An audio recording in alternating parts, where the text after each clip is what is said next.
moi, personnellement, je crois que comme beaucoup de warriors aussi, aujourd'hui, ils sont devenus des Gaulois. Pourquoi? Parce qu'ils ont vu que Fally ne peut pas donner le meilleur de lui-même s'il n'est pas en collaboration.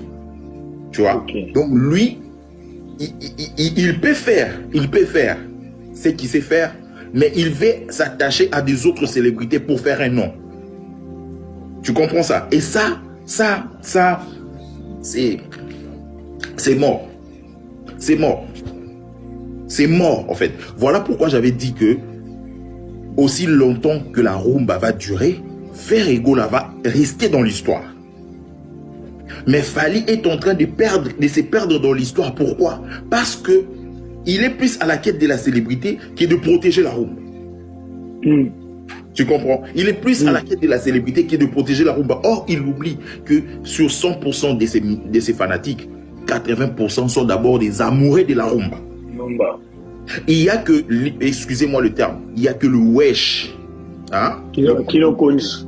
C'est le mélange qu'il a pu faire avec. Voilà, il y a que le monde wesh qui le préfère à côté des Pokora, à côté des Booba, à côté des Aya, à côté des NASA, à côté des Dadju. Mais 80% de ces fanatiques sont des amoureux de la rumba. Maintenant, si tu es incapable de leur donner la rumba, quoi de mieux que d'entrer chez le Gaulois? Voilà pourquoi son camp est en train de se vider. Je t'avais dit, je peux argumenter toutes les raisons qui justifient pourquoi Fally est en train de perdre la vitesse. C'est parce que le monsieur n'a une bonne communication, une bonne communion avec sa base. Tu comprends? Et ça, c'est un grand problème. Oh, non, tu m'as retrouvé, toi. C'est là, pardon, de Olanga Dixon. Mais attends, je me trompe de personne ou c'est comment, toi?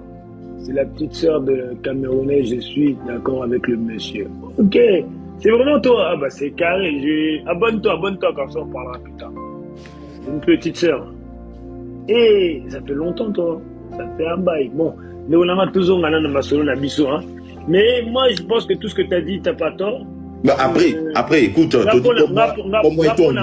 on ne fait que donner nos avis, hein.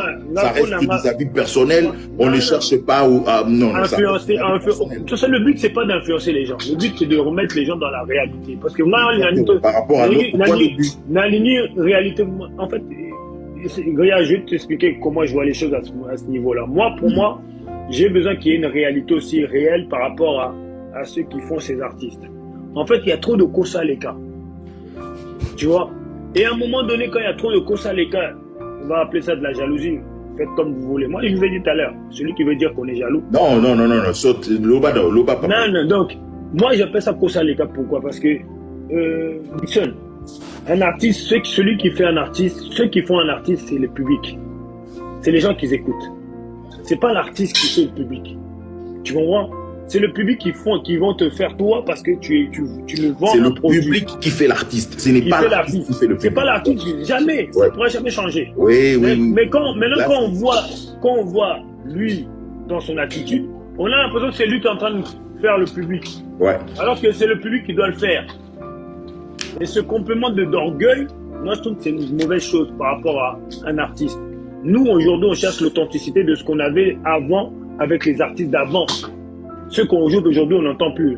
C'est pas parce que on a changé d'un monde que demain, ça veut dire qu'on est obligé d'accepter un artiste parce qu'on a changé de comment vendre la musique, que son attitude doit être pareille. Non, il y a plusieurs paramètres qui jouent dans ce qu'on appelle artiste. Tu vois, il y a la façon dont tu vas te tenir devant les gens, il y a la façon dont tu vas te tenir en privé, il y a tes connaissances, il y a tes relations. Tout ça là, ça s'englobe. À partir du moment que tu es artiste, tu es dans la lumière. Et quand tu es dans la lumière, qui que ce soit, est en droit de te juger. Exactement. Donc, à partir du moment que tu as décidé de commencer à chanter, exactement. À partir du moment où tu cherches la célébrité, tout le monde va te critiquer. Te critiquer, que ça soit en bien ou en mal, tu auras droit. Et ça, il faut être sûr de ça. Il ne faut pas commencer à dire, ah non, moi je suis venu chanter pour pas qu'on me critique. Non, quand tu fais des choses négatives, on va te le dire c'est négatif. Quand tu fais des choses positives, on va te dire c'est positif. Je te donne un exemple. Il y avait un moment